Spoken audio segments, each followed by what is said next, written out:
Hello दोस्तों, कैसे हैं सभी लोग।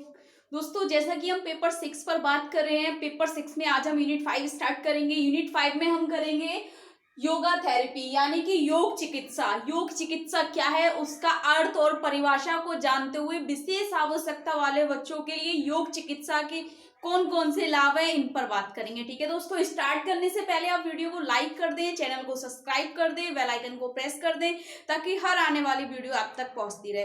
दोस्तों देखिए, योग चिकित्सा अगर हम बात करें अपनी विशेष आवश्यकता वाले बच्चों की, तो वो शारीरिक मानसिक, ठीक है दोस्तों, दोनों प्रकार की स्थिति से क्या रहते हैं, थोड़े पिछड़े रहते हैं। थोड़े उसमें हम क्या है, बहुत ज्यादा समस्याएं पाई जाती हैं, जैसे शारीरिक रूप से कभी कभी हमें देखने को मिलती हैं, या मानसिक रूप से बहुत ज्यादा डिप्रेस देखने को मिलते हैं। ठीक है, इनके कारण भी बहुत ज्यादा अनएक्टिव रहते हैं। ठीक है दोस्तों, तो हम योग चिकित्सा के माध्यम से उन बच्चों को कौन कौन से लाभ प्रदान कर सकते हैं, इस पर बात करेंगे। दोस्तों सबसे पहले देखते हैं योग क्या है, यानी कि योगा क्या है, योग चिकित्सा है क्या।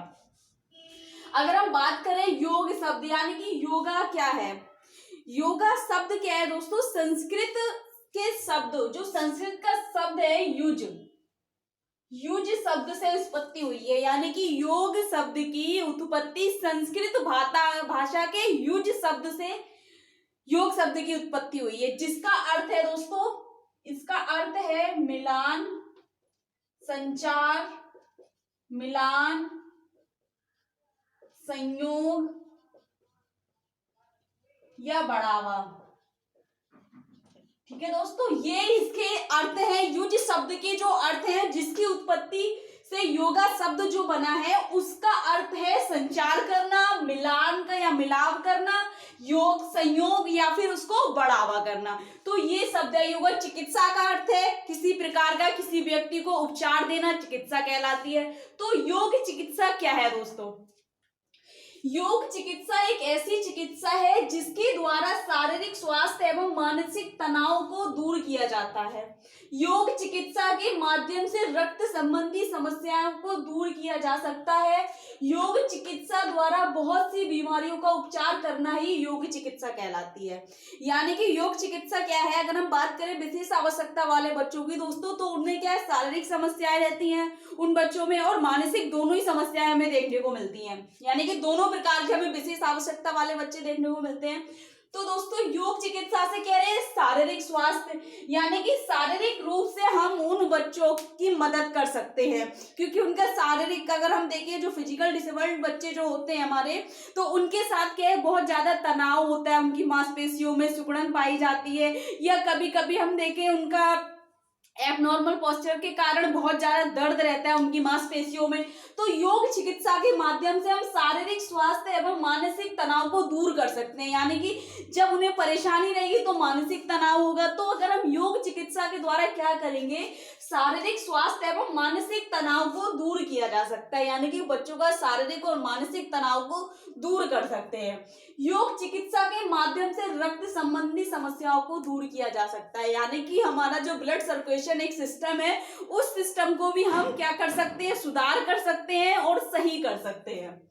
उसके बाद कह रहे हैं दोस्तों, योग चिकित्सा द्वारा बहुत सी बीमारियों का उपचार करना ही योग चिकित्सा कहलाती है। यानी कि चिकित्सा का मतलब है उपचार करना, अब योग का मतलब हो गया योग चिकित्सा द्वारा बहुत सी बीमारियों, यानी कि जो शारीरिक रूप से व्यक्तियों में बहुत सारी बीमारियां होती हैं। अगर हम विशेष आवश्यकता वाले बच्चों की बात करें तो उनके साथ बहुत ज्यादा चिकित्सीय समस्या पाई जाती है। डाउन सिंड्रोम हो गया, हाइड्रोसेफेलिस हो गया, माइक्रोसेफेलिस हो गया, या हम बात करें उनको एपिलेप्सी हो गया। तो इन सारी समस्याओं को हम क्या कर सकते हैं, कम कर सकते हैं योग चिकित्साओं के माध्यम से। फिर कह रही है योग चिकित्सा शारीरिक व्यायाम का एक रूप है। यानी कि योग चिकित्सा में क्या होता है, एक्सरसाइजेज होती हैं बहुत सारी, व्यायाम, यानी कि व्यायाम चिकित्सा के रूप में कहा गया है कि योग चिकित्सा में भी शारीरिक व्यायाम किए जाते हैं, यानी कि शारीरिक रूप से एक्सरसाइज की जाती है, फिजिकल एक्सरसाइज होती है, उनका एक रूप बताया गया है योगा के लिए। फिर कह रहे हैं इसकी जिसके अभ्यास से सामाजिक तथा व्यक्तिगत आचरण में सुधार आता है। यानी कि इसके साथ साथ क्या होगा, जो बच्चे हमारे सामाजिक रूप से पिछड़े हैं, फिर कह रहे हैं व्यक्तिगत कौशलों में भी क्या होता है, उनके आचरण में सुधार आता है, और शरीर में ऑक्सीजन युक्त रक्त के भली भांति संचार होने से शारीरिक स्वास्थ्य में सुधार होता है। यानी कि उससे क्या होगा, ऑक्सीजन युक्त रक्त के भली भांति संचार, भली भांति का मतलब है ठीक प्रकार से अगर रक्त संचार होता रहेगा हमारे शरीर के अंदर तो उससे शारीरिक स्वास्थ्य में सुधार होता है, यानी कि शारीरिक रूप से जो हमारा शरीर है स्वस्थ रहता है। फिर कह रहे हैं इंद्रियां संयमित होती हैं तथा मन को शांति एवं पवित्रता मिलती है, यानी कि इससे एक पॉजिटिविटी आती है, क्योंकि जब हमारी बॉडी एकदम से नॉर्मल रहेगी यानी कि एक्टिव रहेगी तो हम अंदर से भी क्या रहेगा, हमारा मन भी क्या रहेगा, एक शुद्धता की तरह पवित्र रहेगा और हर काम के लिए हम आत्मनियंत्रण रहेंगे। तो कह रहे हैं इंद्रियां यानी कि हमारी इंद्रियां भी क्या है, हमें एक्टिव करती हैं किसी चीज के लिए, तो क्या एक सकारात्मक सोच विकसित होती है हमारे अंदर। कह रहे हैं मन को शांति और पवित्रता मिलती है। ठीक है दोस्तों, योग की परिभाषा क्या दे रहे हैं दोस्तों, योग एक मानसिक आध्यात्मिक बौद्धिक विकास की पद्धति है, यानी कि योगा द्वारा हम क्या कर सकते हैं अपने बच्चों में, मानसिक आध्यात्मिक बौद्धिक विकास की पद्धति है, यानी कि मानसिक रूप से आध्यात्मिक रूप से बौद्धिक विकास की पद्धति है। योगा पद्धति क्या है, मानसिक और आध्यात्मिक दोनों से क्या हो रहा है, बौद्धिक विकास हो रहा है। तो मानसिक रूप से आध्यात्मिक रूप से बौद्धिक विकास करने की एक पद्धति है जिसमें योगा चिकित्सा के माध्यम से, यानी कि इसमें क्या होगा, योगा चिकित्सा के माध्यम से शारीरिक व्यायाम के द्वारा, यानी कि शारीरिक यानी कि शरीर से जो हम व्यायाम करेंगे, हमारा शरीर जो एक्सरसाइज करेगा, फिजिकल एक्सरसाइज करेगा, उसके द्वारा शारीरिक आत्मनियंत्रण का विकास होता है। इससे क्या होगा, हमारी बॉडी क्या होगी, शारीरिक रूप से आत्मनियंत्रणता का विकास होगा उसमें, जिसमें योग चिकित्सा का कार्य स्वस्थ शक्तिशाली जीवन प्रदान करना है।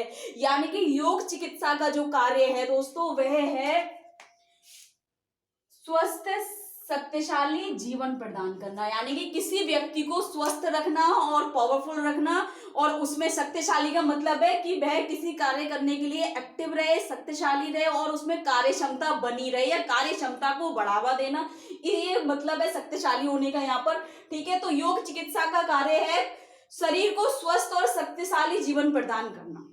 ठीक है दोस्तों, अब हम बात करें विशेष आवश्यकता वाले बच्चों को क्या लाभ होगा। यहाँ पर एक हम करते हैं, एक हेडिंग डालते हैं यहाँ पर, योग चिकित्सा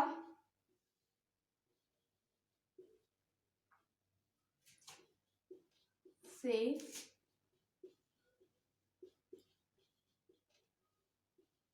विशेष आवश्यकता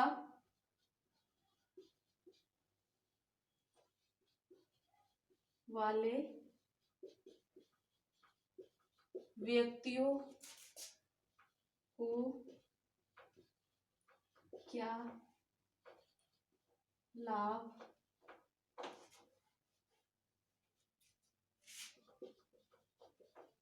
मिलता है।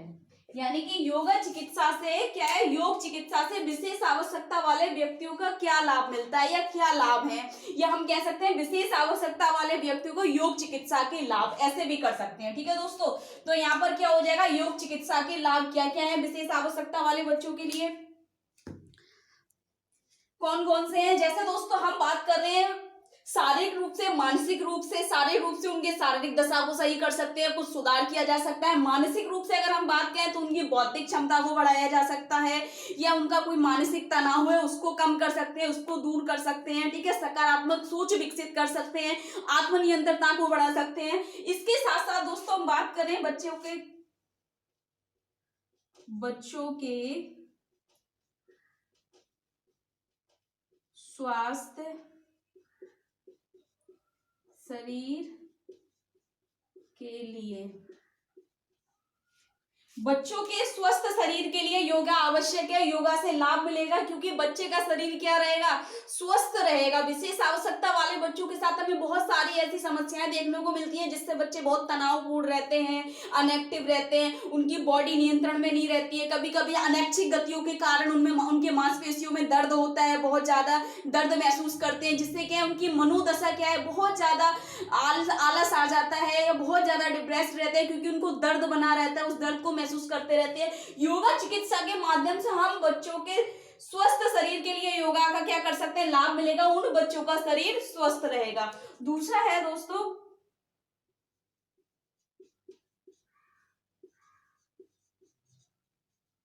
ध्यान केंद्रित करने के लिए।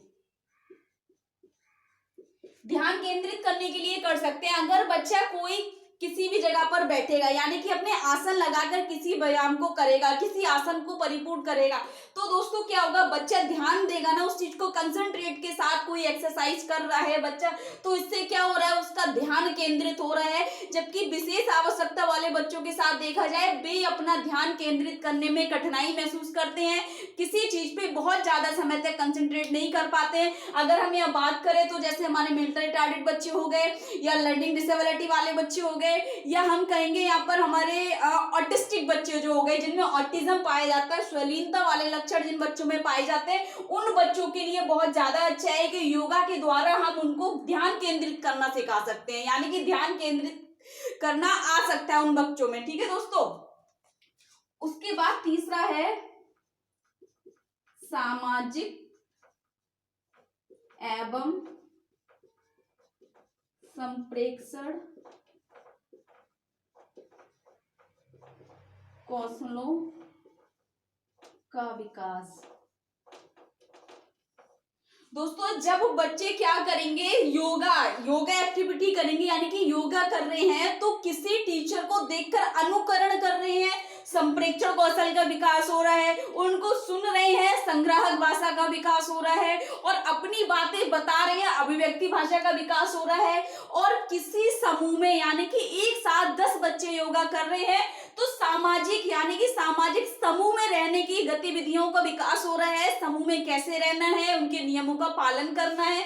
तो योगा के साथ साथ क्या हो रहा है, हमारे विशेष आवश्यकता वाले बच्चों में सामाजिक एवं संप्रेषण कौशलों का विकास हो रहा है। उसके बाद है दोस्तों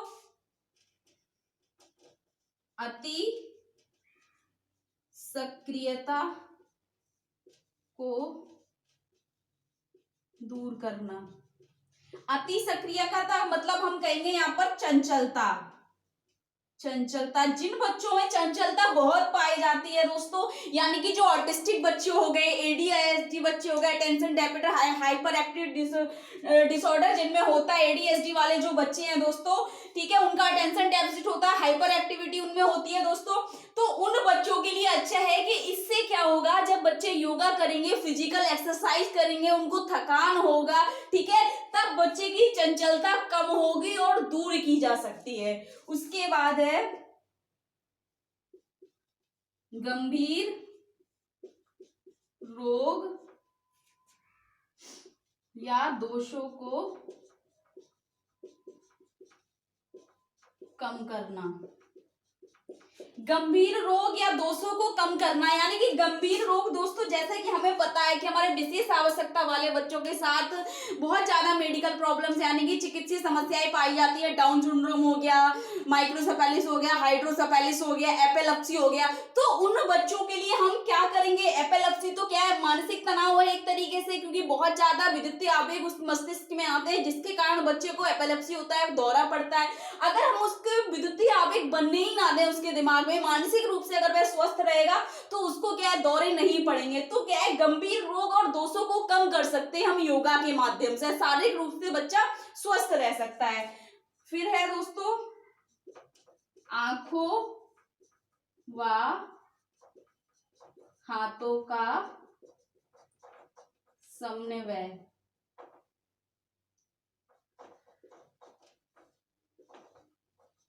बनाने में, यानी कि क्या है, योगा द्वारा आंखों व हाथों का समन्वय बना रहेगा, यानी कि बच्चे आई हैंड कोऑर्डिनेशन करना सीख सकेंगे, यानी कि अपने आंखों और हाथों का समन्वय यानी कि सामंजस्य स्थापित कर सकेंगे, किस तरीके से उन्हें क्या व्यायाम करना है, अपनी आंखों से क्या कांटेक्ट बनाए रखना है, तो आंखों व हाथों का समन्वय करना भी सीख सकते हैं योगा के माध्यम से। फिर है दोस्तों सबसे ज्यादा अगर मोस्ट इंपोर्टेंट है सूक्ष्म एवं गामक कौशलों का विकास। दोस्तों हम देखते हैं कि विशेष आवश्यकता वाले बच्चों में सूक्ष्म और गामक कौशलों का कौशल क्या है, हमें गामक कौशल पिछड़े हुए नजर आते हैं, किसी चीज को उठाने में असक्षम या उनकी पकड़ बहुत ज्यादा वीक होती है, ठीक है, ग्रिप बहुत कमजोर होती है, विभिन्न प्रकार के हमें शारीरिक रूप से समस्याएं देखने को मिलती हैं। तो सूक्ष्म रूप से यानी कि लिखने की समस्या है, पेंसिल नहीं पकड़ पा सकते हैं, या कोई स्पून पकड़कर वो क्या कर रहे हैं, खाना नहीं खा पा रहे हैं, टूथब्रश नहीं पकड़ पा रहे हैं। तो सूक्ष्म गामक यानी कि शारीरिक गतिविधियां जो हमारी होती है, चलना उठना बैठना, गामक क्रियाएं दोस्तों, तो इन सब का विकास हो सकता है बच्चों के अंदर। क्या है, सूक्ष्म एवं गामक कौशलों को विकसित किया जा सकता है योगा चिकित्सा के माध्यम से। उसके बाद है दोस्तों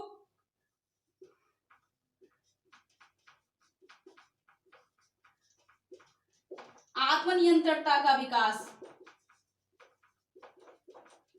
आत्मनियंत्रणता का विकास यानी कि बच्चों में क्या आएगा दोस्तों, आत्मनियंत्रणता आ जाएगी, अपने आप में कैसे कंट्रोल करना है। एक तरीके से अगर हम सामाजिक गतिविधि के अनुसार देखें, यानी कि अपनी बारी का इंतजार करना है, समूह के नियमों का पालन करना है, ठीक है, अपने अंदर कॉन्फिडेंस लाना है। तो क्या है, योग चिकित्सा के माध्यम से हम बच्चों में आत्मनियंत्रणता का विकास भी कर सकते हैं दोस्तों।